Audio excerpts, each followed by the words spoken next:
Hello అండి, అందరికీ నమస్కారం. ఈరోజు మనం ఆర్ఎస్ హైమవతి గారు రచించిన అప్పగింత అనే ఓ చక్కటి కథను విందాం. ఇక కథలోకి వెళ్ళబోయే ముందు మీకు ఒక చిన్న రిక్వెస్ట్. మీకు గనక మా వీడియోస్ నచ్చినట్లయితే లైక్ చేయండి, షేర్ చేయండి. మరిన్ని ఇంట్రెస్టింగ్ కథల కోసం మా ఛానల్ని తప్పకుండా సబ్స్క్రైబ్ చేసుకోండి. ఇక కథలోకి వెళ్దాం. పెళ్లి పందిరి కోలాహలంగా ఉంది. ఆడపెళ్లివారు ఏదో పని మీద అటు ఇటు ఆదరాబాదరాగా తిరుగుతున్నారు. మగ పెళ్లివారు కొందరు ఆడపెళ్లివారికి ఆ పని ఈ పని పురమాయిస్తూ దర్జాగా కూర్చుని కబుర్లు చెప్పుకుంటూ నవ్వుకుంటున్నారు. పెళ్లికొచ్చిన చుట్టాలు ఇటువైపు వారు అటువైపు వారు గుంపులు గుంపులుగా ఒక్కచోటే చేరి నవ్వులు కబుర్లు కేరింతలు తమ లోకమే వేరన్నట్లు ప్రవర్తిస్తున్నారు. పెళ్లికెదిగిన అమ్మాయిలున్న తల్లిదండ్రులు తమ అమ్మాయిలకి ఈడైన పెళ్లికొడుకుల జాబితా తయారు చేసుకుంటూ అందుకు తగిన విషయ సేకరణలో నిమగ్నమై ఉన్నారు. అది సుజాత పెళ్లి. సుజాత రుక్మిణి కృష్ణారావులకు ఒక్కతే కూతురు. ఎంతో అపురూపంగా ప్రాణానికి ప్రాణంగా పెంచుకున్నారు. ఆ దంపతులు సుజాతని మరీ గొంతెమ్మ కోరికలు కోరితే తప్ప సాధారణంగా సుజాత కోరిన ఏ కోరిక వారు కాదనకుండా తీర్చారు. పెళ్లైన 5-6 సంవత్సరాల వరకు సంతానం లేకపోవడంతో తమకు సంతానం కలగదేమోనని భయపడి డాక్టర్ల చుట్టూ, గుళ్ల చుట్టూ, గోపురాల చుట్టూ తిరిగారు. కృష్ణారావు రుక్మిణికి చివరికి వారి నోముల పండగ పుట్టింది సుజాత. ఇక వారి ఆనందానికి అంతులేదు. ఆ చిన్నారి శరీరంలో అణువణువు తాకి గుండెలకు హత్తుకొని పరవశించిపోయారా దంపతులు. వారి కళ్ళ నుండి ఆనంద బాష్పాలు ప్రవహించాయి. అవధులు లేని ఆనందంతో మాటలు పెగలక మూగవాళ్లయ్యారు.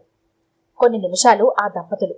సుజాత ప్రతి చూపు, ప్రతి కదలిక, ప్రతి పలుకు వారి హృదయతంత్రులను మీటి ఆనంద పరవశులను చేస్తూ వచ్చింది. చిన్నప్పుడే స్కూల్కి పంపితే తమ పాప కష్టపడిపోతుందని ఇంటి దగ్గరే ట్యూషన్లు చెప్పించి 6 సంవత్సరాలు దాటాక ఎంట్రన్స్లు రాయించి స్కూల్లో చేర్చారు కృష్ణారావు సుజాతని. స్కూల్లో దింపడానికి తీసుకురావడానికి బస్సు, రిక్షా అయితే అవస్థ పడుతుందని తన స్కూటర్లో దింపి భార్యని ఆటోలో తీసుకురమ్మనేవాడు. పెద్దదై కాలేజీకి వచ్చాక కూడా అలాగే చెయ్యబోతే, ఏమిటి నాన్న నేనా మాత్రం రాలేనా? అమ్మ వచ్చిన తీసుకురావాలా? మా స్నేహితులంతా నన్ను చూసి నవ్వుతున్నారు. ఇంకా బుజ్జి పాపవా అంటూ వేళాకోళం చేస్తున్నారు. వెళ్లేటప్పుడు ఎటు స్కూటర్లో మీరు దింపుతున్నారుగా, వచ్చేటప్పుడు మా ఫ్రెండ్స్తో కలిసి నేను వచ్చేస్తాను అంటూ వారించింది సుజాత. అప్పటి నుంచే ఆ దంపతుల గుండెల్లో తమ గారాల పట్టి సుజాత తమ నుంచి దూరం అయిపోతుందనే భావన మొదలైంది. సుజాతకి యుక్త వయసు వచ్చినా ఆమెకి పెళ్లి చేయాలనే ఆలోచన రాలేదా దంపతులకి. ఆమె ఇంకా చిన్ని పాపే వారి దృష్టిలో. అమ్మాయికి ఇంకా పెళ్లి చేయవా అంటూ వారి ఫ్రెండ్స్, ఇరుగు పొరుగు వారు అడగడంతోనూ, నాన్నా నా ఫ్రెండ్స్కి పెళ్ళయింది అంటూ సుజాత తరచూ ఆనందంగా తన స్నేహితురాల పెళ్లిళ్ళ వివరాలు చెబుతుండటంతో ఇక తాము సుజాతకు పెళ్లి చేయక తప్పదు అన్న నిర్ణయానికి వచ్చారు. తమ ఇంటి దగ్గరే ఉండే అల్లుడు దొరుకుతాడేమోనని భావించాడు కృష్ణారావు. ఎవరూ అందుకు సమ్మతించలేదు. పైగా సుజాతే ఎదురు తిరిగింది. ఏమిటి నాన్న ఇల్లరికమా? నా స్నేహితులందరూ ఆనందంగా అత్తవారిళ్లకు వెళ్లి కాపురాలు చేసుకుంటుంటే నేను నా భర్త అనామకుల్లా మీ ఇంట్లో ఉండి పడుండాలా అంటూ ప్రశ్నించింది సుజాత. ఏమిటమ్మా నువ్వనేది? ఇది మా ఇల్లా, నీ ఇల్లు కాదా? నీకోసమే కదమ్మా సర్వం ధారపోశాము అన్నారు కృష్ణారావు మాట తడబడుతూ గుండెలు కొట్టుకుంటుండగా. రుక్మిణి కన్నీళ్లు చీరచొంగుతో తుడుచుకుంటోంది. స్త్రీకి భర్త ఇల్లే తన ఇల్లు అన్న ఆచారం అనాదిగా వస్తున్నదే కదా నాన్న, ఎందుకలా బాధపడతారు? వ్యక్తిత్వం ఉన్న ఏ పురుషుడైనా అత్తవారింట్లో ఉండడానికి అంగీకరించడు. నేను అటువంటి పురుషుణ్ణి గౌరవిస్తాను, ఆరాధిస్తాను అంది సుజాత నిబ్బరంగా. తమ రక్తాన్ని పంచుకు పుట్టి తమ చేతుల మీదుగా అల్లారు ముద్దుగా పెరిగిన సుజాత ఎంత ఎదిగిపోయింది అని నివ్వెరపోవడం తప్ప మాట్లాడలేకపోయారా దంపతులు. పెళ్లి పందిట్లో హడావిడి కొంత సద్దుమణిగింది. తతంగాలు ఒకదాని వెంట ఒకటి జరుగుతున్నాయి. కృష్ణారావు రుక్మిణి బంధువుల సాయంతో యాంత్రికంగా పనులు జరుపుతున్నారు. అప్పగింతల బట్టలు అమ్మాయిని తీసుకురండి అంటూ స్టేజ్ మీద నుంచి పురోహితుడు అరుస్తున్నాడు. కృష్ణారావుకి చేతులు కాళ్ళు ఆడటం లేదు. రుక్మిణి కుప్పకూలిపోయింది. ఆమె మనసులో లేదు. తను నవమాసాలు మోసి కని అష్టకష్టాలకి ఓర్చి పెంచి పెద్ద చేసింది.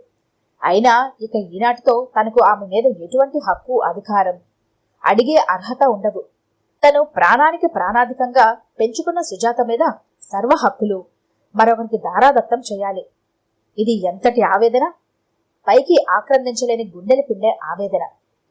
ఏం చేస్తాం రుక్మిణి, అమ్మాయిని కన్న ప్రతి తల్లికి ఆ ఆవేదన తప్పదు. లే లే అమ్మా అంటూ రుక్మిణి అక్కలు ధైర్యం చెబుతున్నారు పక్కన నిలబడి. కృష్ణారావు ఆవేదనని మర్చిపోవడానికి అర్థం సందర్భం లేకుండా ఏవేవో నలుగురితో మాట్లాడేస్తున్నారు. అత్తమామలు, ఆడపడుచులు, బావగారు, పెళ్లికొడుకు మొదలుగా ఒక్కొక్కరికి యాంత్రికంగా అప్పగిస్తున్నారు. అమ్మాయి చేతుల్ని పాలల్లో ముంచుతూ వారి వారి చేతుల్లో పెడుతూ తల్లిదండ్రులిద్దరూ చెరోవైపు కూర్చొని ఉన్నారు. పురోహితుడు మంత్రం చదువుతున్నాడు. ఇంతకాలంగా అల్లారుముద్దుగా పెంచిన మా అమ్మాయిని ఇక మీదట మీకు దాసిగా అప్పగిస్తున్నానని దాని అర్థం. ఆ మంత్రం వింటూ ఒక్కొక్కరికి తమ ముద్దుల పట్టిని అప్పగిస్తూ ఉంటే గుండెలు తరుక్కుపోయాయి. కొందరు రుక్మిణి కృష్ణారావులతో అన్నారు, ఎందుకర్రా అంతలా బాధపడుతున్నారు? నిక్షేపం లాంటి సంబంధం. అల్లుడు ఇంజనీరు, మంచి ఉద్యోగం, అత్తవారు మంచివాళ్లు. ఏదో చెడు జరిగిపోయినట్లు ఏడుస్తారేమిటి? తప్పు, ఏడవకండి అని మంచివాళ్ళని నలుగురు చెప్పబట్టే చేశాం. అయినా ఎవరు ఎటువంటి వాళ్ళో అమ్మాయి వెళ్ళి కొన్నాళ్లు కాపురం చేశాక గాని తెలియదు. ఎన్ని కష్టాలకి ఓర్చుకోవాలో చుట్టితల్లి. పోనీ అమ్మాయిని బాగా చూసుకుంటారని అనుకుందాం. అయినా అమ్మాయిని రమ్మనమనడానికి గాని ఏమనడానికి గాని ఇక తమకు అధికారం లేదే. మనాలన్నా ఏమైనా చెయ్యాలన్నా ప్రతిదానికి వారి ఇంట్లో అందరి సలహాలు, అందరి సంప్రదింపులు జరగాలి. తమ పిల్ల మీద తమకి స్వతంత్రం లేదు.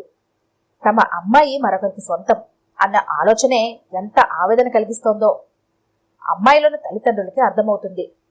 భర్తతో తమ ఇల్లు వదిలి వెళ్తున్న సుజాత తల్లిని అడిగింది, నువ్వెందుకమ్మా అంతలా బాధపడుతున్నావు? నా భర్తతో నేను ఆనందంగా వెళ్తున్నాను. సంతోషంగా సాగనంపడానికి బదులు ఏమిటి ఏడుపు? నువ్వు నాన్నతో వస్తున్నప్పుడు అమ్మమ్మ ఇలానే ఏడ్చిందా? ఏ నాన్న, నువ్వు అమ్మని తీసుకొని వచ్చినప్పుడు తాతగారు ఇలాగే బాధపడ్డారా అంటూ తండ్రిని ప్రశ్నించింది. వారిరువురికి గతం కళ్ల ముందు మెదిలింది. నలుగురు అన్నదమ్ముల తర్వాత పుట్టింది రుక్మిణి. తల్లిదండ్రులు, అన్నదమ్ములు కూడా ఎంతో అల్లారు ముద్దుగా పెంచారు. తను ఆడింది ఆట, పాడింది పాటగా సాగింది. అమ్మకి కోడళ్లు వచ్చారు. అమ్మకి పనిచేసే ఓపిక తగ్గింది. కోడళ్ళకి పనులు చెప్పలేక తనకే పనులు చెప్తూ ఉండేది. తను చేసేది. ఒకరోజు అమ్మ అంది, నాకు వయసు పైబడింది, ఓపిక తగ్గిపోతుంది, ఇక ఎన్నాళ్ళో బ్రతకలేను. నేను బ్రతికినన్నాళ్ళు నువ్వు స్వతంత్రంగా నా దగ్గరుంటే తర్వాత నీకు పెళ్ళై వెళ్ళిపోయినా బాధపడే వాళ్ళుండరు అని. ఛీ, ఏంటమ్మా నువ్వనేది? నువ్వు బ్రతికినన్నాళ్ళు నాకు పెళ్లి పేరంటం లేకుండా నీకు సేవలు చేస్తూ ఉండాలా? వయసు మీరిపోయాక నన్నెవరు చేసుకుంటారు? అయినా ఇదేం నీ కోరికమ్మా? తల్లిదండ్రులు తాము బ్రతికి ఉండగా పిల్లల జీవితాలు స్థిరపడేటట్లు చూసుకోవాలి అనుకుంటారు. కానీ నీలా ఎవరు కోరుకోరు. అయినా చెప్తున్నాను, నాకంటూ ఇల్లు, నా భర్త నాకు కావాలి. నీకు నీ కొడుకులకి, కోడళ్ళకి సేవలు చేస్తూ నా జీవితాన్ని దారపోయలేను అంది తను స్థిరంగా. తన పెళ్లికి సిద్ధపడ్డాక అమ్మ కన్నీరు మున్నీరుగా ఏడ్చింది. తనకి సేవలు చేయకుండా తనకంటే ఒక సంసారం ఏర్పరచుకుంటుందని అమ్మ ఏడుస్తోందని తను అప్పుడు అపార్థం చేసుకుంది. ఇప్పుడు ఆలోచిస్తుంటే ఆనాటి ఆమె ఆవేదన అర్థమవుతుంది. నలుగురు కొడుకుల తర్వాత పుట్టిన తనని అపురూపంగా పెంచి పెద్ద చేశారు అమ్మా నాన్న. తనకి పెళ్లి చేసి పరాయివాడికి అప్పగించడానికి ఆనాడు వారు పడిన ఆవేదన, ఆనాడు తన భర్త అనురాగంతో పరవశించిన తన మనసుకి అర్థం కాలేదు. ఈరోజు తన అనుభవానికి వచ్చేసరికి అర్థమవుతోంది. కూతురు అల్లుడితో పాటు కారెక్కుతుంటే ప్రతి తల్లిదండ్రులకి, అమ్మాయిలకి ఎడబాటు తప్పదని గుండె దిటువ చేసుకుని యాంత్రికంగా చేతులూపారు రుక్మిణి కృష్ణారావు. పెంచిన జితేంద్రుడైన కన్యమహర్షి శకుంతలని అత్తవారింటికి పంపుతూ కన్నీరు మున్నీరుగా ఏడ్చినట్టు పురాణాలు చెప్తున్నాయి. ఇక సామాన్యుల పరిస్థితి, అందున ఈ కలియుగంలో పరిస్థితి చెప్పాలా? పెళ్ళయ్యేంతవరకు ఓ బాధ, అయిన తర్వాత దాని కాపురం ఎలా ఉంటుందో, ఆ చిరునవ్వులు నిలుస్తాయో లేదో అనే ఆలోచనలే తొలుస్తూ ఉంటాయి. అదే కన్న తల్లిదండ్రుల ఆవేదన. ఆ ఆవేదనకు అంతేది. ఈ కథ కనుక మీకు నచ్చినట్లయితే లైక్ చేయండి, షేర్ చేయండి. మరిన్ని ఇంట్రెస్టింగ్ కథల కోసం మా ఛానల్ని తప్పకుండా సబ్స్క్రైబ్ చేసుకోండి.